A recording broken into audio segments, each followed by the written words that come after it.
Rio wakes up to a sky full of clouds, drifting gently under feet that aren't his anymore. By the way, he's very much dead. In front of him stands Michael, an angel who looks like your ideal office manager. Glowy yet efficient. Congratulations, you've kicked the bucket, courtesy of Truck-kun. Well, technically, Truck-kun wasn't a sushi truck, more like a runaway delivery rig, but you get the idea. Instead of an express trip to the afterlife, Michael tells Rio he's scored a one-way ticket to reincarnation in a fresh world called Phi. No grand prophecy attached, just a clean slate. Rio blinks, rubs his eyes and asks, "So, no quests?" Michael shrugs. "You do you." As you might have guessed, Rio opts for peaceful vibes. He's spent enough of his first life sprinting through deadlines and dodging traffic. Now he wants a quiet existence. Michael nods and whisks Rio to a patch of forested land, but he doesn't just drop him off with a pat on the back. Michael rolls out what is basically the ultimate starter pack. There's a cozy cabin, smack dab in a clearing. A protective barrier shimmers around it, warding off monsters like an invisible force field. Inside the ice-cold storage hut, you'll find enough cured meats, dried fruits, and preserved fish to last a solid 2 months. No grocery runs required.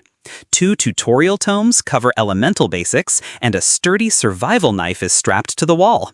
And of course, the Piece de Resistance, a fat, leather-bound monster guidebook listing everything from forest slimes to dire wolves. Tapping a glowing orb that signifies Rio's affinity, water. Apparently, in Phi, about 1 in 5 people can sling elemental spells. Water, fire, earth, wind, lightning, that sort of thing. But Rio's water magic score is off the charts. No fireballs or thunderclaps for him, it's H2O all day.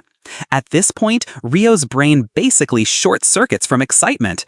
On day 1, Rio heads to the bathhouse to test his new powers. Instantly, a perfect sphere of water hovers in his palm. But almost immediately, he realizes you don't even have to speak. A clear mental image does the trick. Spellcasting is basically thought projection 101. Testing water magic brings a new problem. His tub fills with icy H2O. And well, nobody likes a cold bath. Rio spends the next couple of hours trying to start a mundane fire the caveman way. As you might have guessed, that plan flop-splat didn't pan out. So, lying on his back and staring at the sun, because what else would you do, he has a light bulb moment. If he can siphon heat out of water to create ice, then he can reverse the process to generate warmth. Within minutes, he's heating his bathwater the old-fashioned way. By nightfall, he's soaked in warm bliss, feeling every bit the comfy isekai protagonist. Come morning, Rio eats bland rations and thinks ahead. 2 months of food won't last forever. He's going to need to hunt. But a lone knife won't cut it, literally, against forest monsters. So he decides to train offensive magic. The result is cute, a splash and a wet thwack. Well, as you might have guessed, that's not going to fell a monster. He recalls Michael's advice. Magic strength comes from clarity of imagination. He tries compressing the water into a jet, a high-pressure stream. It zips forward, but its power rivals a child's water pistol. Over the next several days, Rio's routine becomes absurdly focused. Wake up, eat, train magic, attempt bath improvements, nap, repeat. His water jets slowly grow sharper, carving shallow grooves into stone.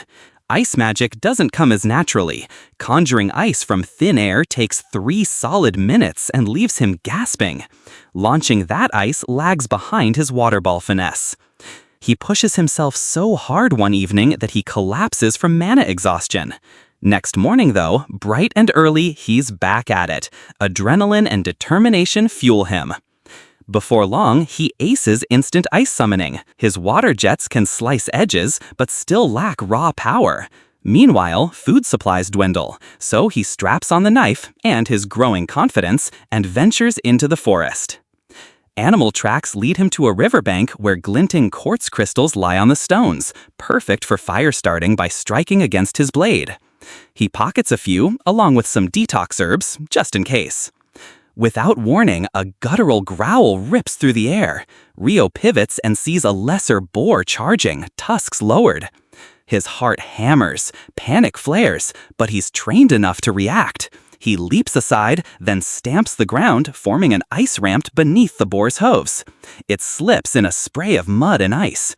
Rio summons a dozen thin ice spikes that shoot up from the ground, impaling the beast in a single volley. Done with that, he hauls out the monster guidebook. He flips to the boar entry.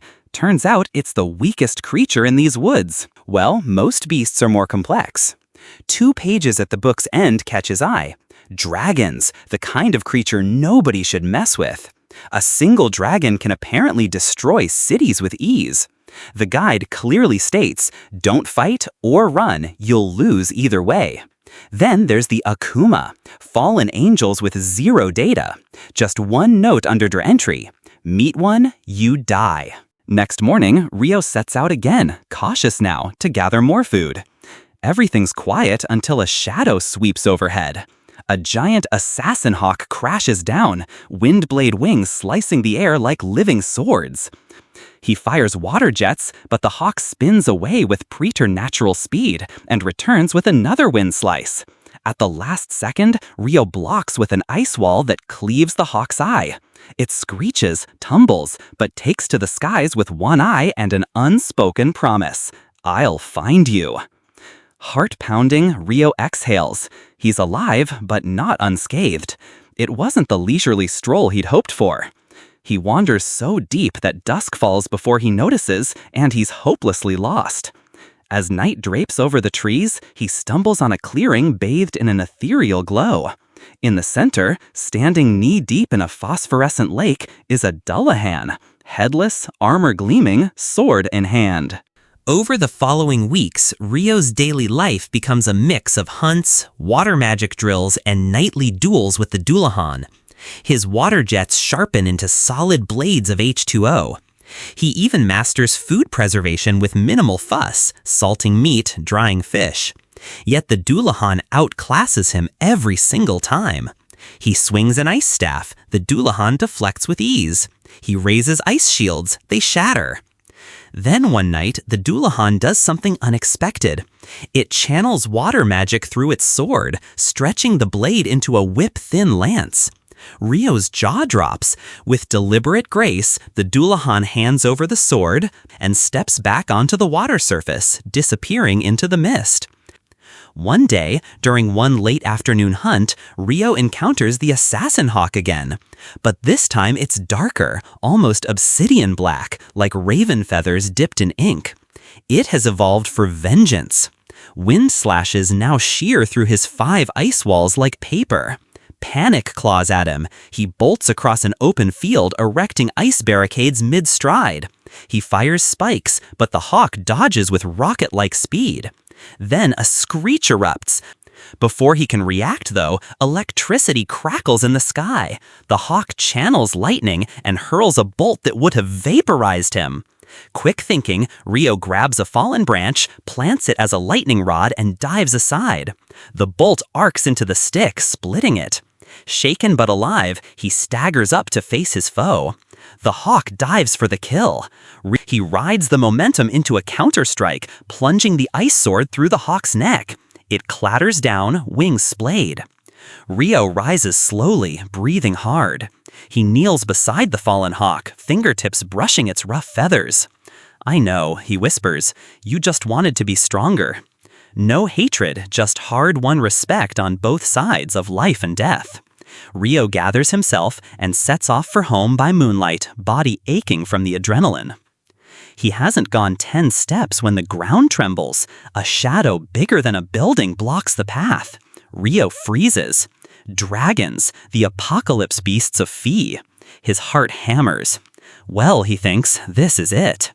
But instead of a roar, a voice echoes in his mind. The dragon speaks telepathically, calm as a librarian. I seek the black hawk that passed here. Have you seen it? Well, it's not every day a freaking dragon talk to you. Rio blinks, stammers apologies for killing the creature, and explains how it attacked without warning. The dragon processes this and, get this, Pops isn't angry. It's intrigued. More, it zeroes in on the blade at Rio's side. That, it conveys, is the fairy king's sword. If the king entrusted a mortal with this weapon, Rio must have performed some remarkable deed. For once, he's speechless.